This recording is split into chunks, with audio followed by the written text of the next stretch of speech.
Salut, c'est LG, on se retrouve pour la 13e partie de notre tutoriel concernant les recherches. Donc tout d'abord, je tenais vite à m'excuser pour les 4 semaines d'attente. C'est parce que j'étais encore en période d'examen. C'est tous les 3 mois et malheureusement, dans ces périodes, je peux pas énormément sortir de vidéos, comme vous l'avez pu le constater. Donc tout d'abord, je vais commencer par vous faire un petit rendu de ce que ça donne. Donc la page recherche. Donc vous avez les différentes technologies qui sont affichées avec le niveau, le prix, le niveau de laboratoire requis pour pouvoir lancer la recherche et les prérequis, donc les autres technologies qui doivent déjà avoir été recherchées pour pouvoir lancer la recherche. Donc il y a aussi ça qui est nouveau, qui permet justement de voir ce qu'on est en train de rechercher. Donc comme vous pouvez remarquer, juste la technologie graviton, pour l'instant je l'ai pas fait vu que ça concerne l'énergie et on n'a pas encore du tout touché à la ressource énergie. Mais ça va venir, je pense que je vais l'ajouter dans les différents tutoriels à venir.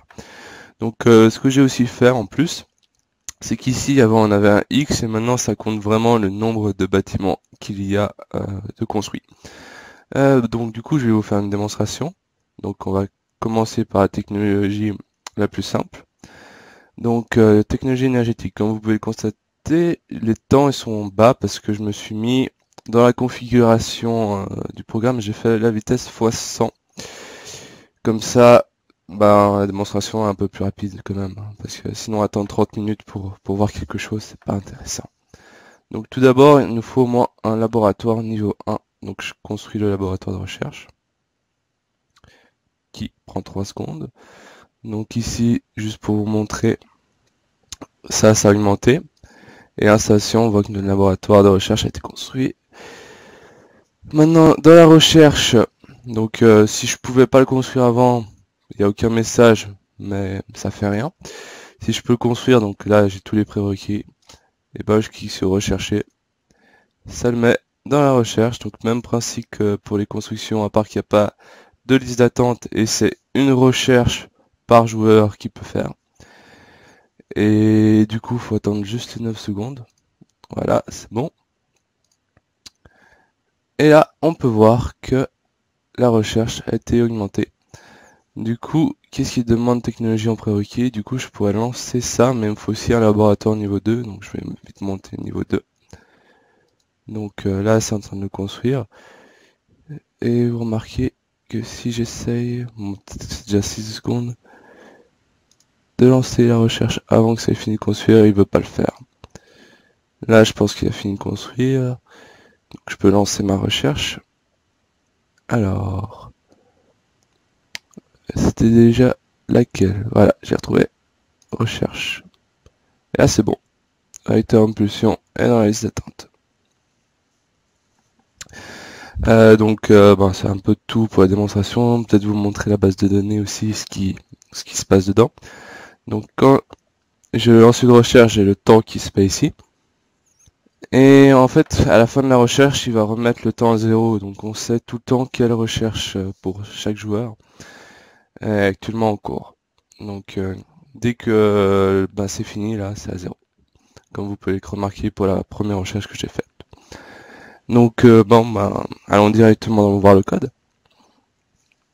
Donc premièrement, code HTML. Donc je vais peut-être d'abord vous montrer le contrôleur pour voir ce qu'on récupère. Donc recherche. Recherche, c'est ce qui permet au joueur, quand il clique sur le bouton ici, rechercher. Donc c'est la fonction search de mon module que j'ai créé, research. Après, on a la fonction researching, donc ça c'est ce qui permet de faire l'affichage des différentes technologies et on la stocke là-dedans. Et pour finir, on a la liste research qui est au final la liste que vous pouvez, la recherche qui est actuellement en cours. Et du coup, c'est j'ai exactement la même fonction qui est appelée dans Overview. Donc ici, j'ai exactement le même petit code aussi HTML et PHP qui nous permettent justement d'avoir une vue d'ensemble. D'où son nom. Donc, maintenant que vous savez ce qu'il y a dedans, les différentes variables, je vais vous montrer le code HTML. Donc, ici, même principe que pour les bâtiments, en fait, ça y ressemble beaucoup. On a le nom de la recherche, le niveau qu'on a récupéré, donc tout ça c'est du parsé enfin c'est parsé grâce à notre librairie. On a le prix, donc ça c'est affiché. Les prérequis, ça c'est nouveau parce qu'on n'en avait pas eu besoin pour les bâtiments. Et le temps. Donc et ici vous pouvez voir aussi la structure de la liste recherche. Donc on met juste liste recherche, le nom de la recherche et le temps de la recherche. J'aurais pu aussi ajouter le niveau actuel de la recherche, mais je l'ai pas fait. Mais c'est pas très compliqué à ajouter, c'est 2 secondes. Donc voilà, c'est à peu près tout pour le code HTML. Donc maintenant on va directement se lancer dans le code PHP du module. Donc on va regarder d'abord, je passe par le contrôleur, la fonction researching, ça qui permet d'afficher. Donc là, sans grande surprise, ça ressemble assez encore au bâtiment. Donc au final, on a les prix. Donc pour les prix, l'avantage c'est que on n'a pas eu besoin de faire des fonctions pour chaque recherche car c'est une exponentielle, enfin ça monte chaque fois en exponentielle. Donc c'est chaque fois le prix fois le prix d'avant. Donc du coup, on s'est pas trop embêté, j'ai juste récupéré le prix de base dans la base de données et puis j'ai fait exponentielle dessus. Donc pour le prix, c'est encore plus simple que pour les bâtiments. Après, donc ici, je sais pas si je l'ai dit, non j'ai pas dit, c'est exactement le même stats que pour les bâtiments. Si le niveau est un nul, eh ben on affiche 0 parce que sinon ça afficherait rien. Parce que par défaut, il n'y a pas de niveau, il n'y a rien dans la base de données. Ici on récupère le temps. Donc ici, ce que j'ai fait, c'est qu'avant la fonction format était disponible uniquement dans le module building. Du coup, je l'ai mis dans général, qui est une librairie qu'on avait fait au début du tutoriel, enfin que je vous avais dit d'importer. Donc maintenant ma fonction est là-dedans, je l'ai enlevé du coup de building, ce qui permet de l'utiliser plus logiquement dans d'autres modules. Car au final c'était pas intéressant d'avoir format qu'un endroit vu qu'on va l'utiliser un peu partout. Donc là je récupère le montant, nom de ressources, donc ça c'est pour les prix. Cette partie d'affichage là. Donc voilà. Et donc ça franchement c'est un peu comme pour les bâtiments, rien de changé. Là le seul, on va dire petit changement, mais c'est quand même un gros changement, c'est les prérequis. Donc les prérequis, donc les autres formules SQL, je les ai pas montrées parce que ça ressemble toujours au bâtiment. Par contre prérequis, on n'avait pas. Du coup, je vais vous la montrer. Je vais juste vous montrer aussi avant dans la base à quoi ça ressemble pour les prérequis, parce que sinon ce serait un peu dur de comprendre. Donc quand on avait fait le MCD-MLD de la base de données, on avait fait un lien sur la table. Du coup, c'est ID recherche prérequis et ID recherche sont sur la même table. On pointe sur un ID différent si vous voulez. Donc ça 2 va pointer sur 1 de la même table et 3 va pointer sur 1. Donc c'est un peu une sorte de boucle pour retrouver les différents prérequis de la recherche. Donc là, ce que j'ai dû faire, c'est que d'abord, j'ai dû rejoindre une première fois prérequis. Enfin, je veux dire, j'ai rejoint la table prérequis avec une table recherche numéro 1 que j'ai nommée recherche 1. Et après, j'ai dû rejoindre la table recherche que j'ai nommée recherche 2. Comme ça, on peut récupérer le nom de le nom justement qui nous intéresse, c'est la recherche qui va être affichée dans les prérequis. Et bon, c'est assez intéressant pour cette fonction. En fait, c'est la seule un peu compliquée, je dirais, de cette partie-là du tutoriel. Donc là, c'est exactement pareil que pour les prix, pour les différentes prérequis, recherches. pour chaque recherche, on va afficher les différents prérequis. Du coup, maintenant, on va directement passer au contrôleur pour voir la fonction suivante. Donc, chercher. Donc, pour celle-là, on a eu besoin aussi, bon, ça, j'ai pas expliqué besoin des paramètres d'avant, mais ID player et des planètes, on est un petit peu obligé pour le niveau, parce que, en fait, quand on lance la recherche, ça dépend du niveau de la planète, mais la recherche, enfin, je veux dire, du niveau de la planète pour le laboratoire, pour faire les calculs sur le temps. Mais la recherche est dépendante du joueur, donc c'est un peu spécial, mais du coup on est obligé d'un peu traîner les paramètres player et planète un peu dans chaque fonction. Donc tout d'abord, je vérifie qu'il a bien cliqué sur rechercher. Après, je récupère la recherche pour savoir si cette recherche existe, pour voir si l'utilisateur n'a pas essayé de rentrer n'importe quoi dedans, du coup c'est une protection. Après, je regarde si le joueur n'est pas déjà en train de rechercher quelque chose. Donc, comme je l'ai dit avant, c'est une recherche par joueur en même temps autorisée, il n'y a pas de liste d'attente. Donc ça, c'est un peu une simplification par rapport à ce qu'on avait dans les bâtiments.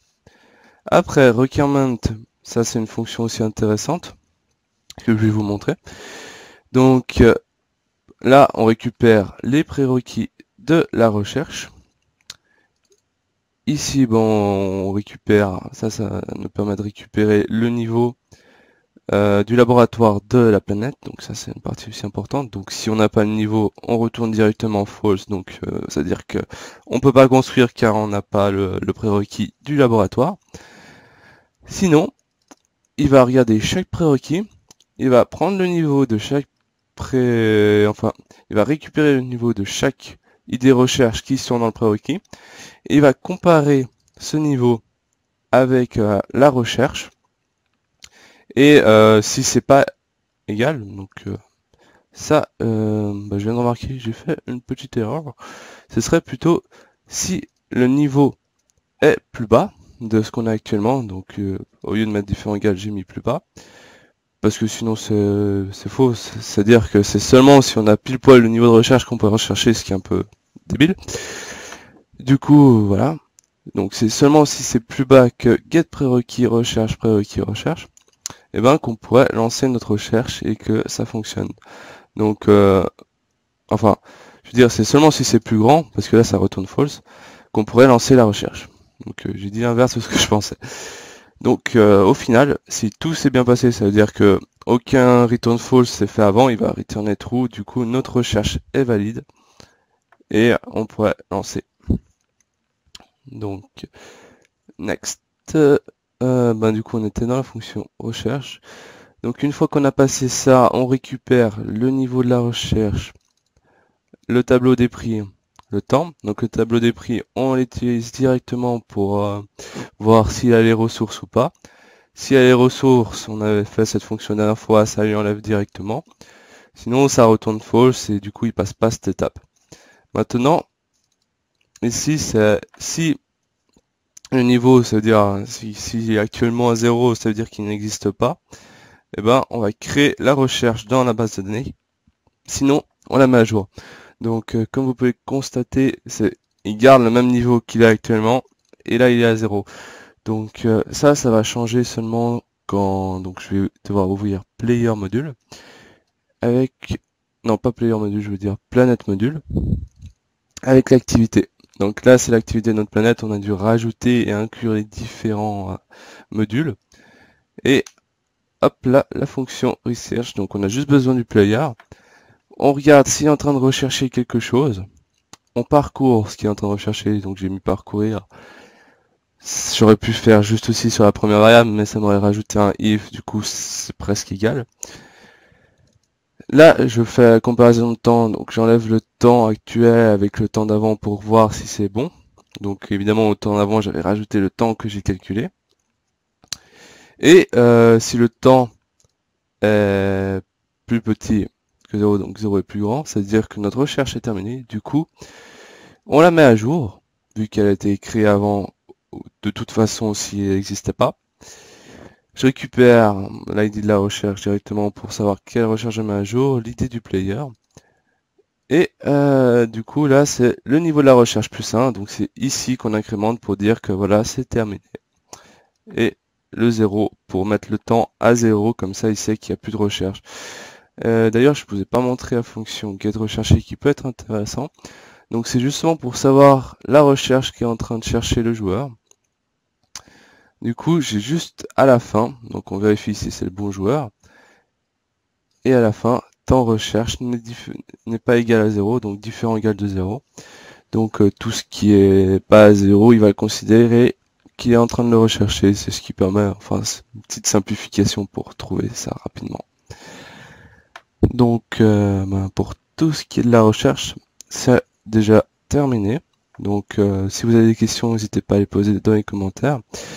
Comme d'hab, je mettrai le code à disposition sur le drive.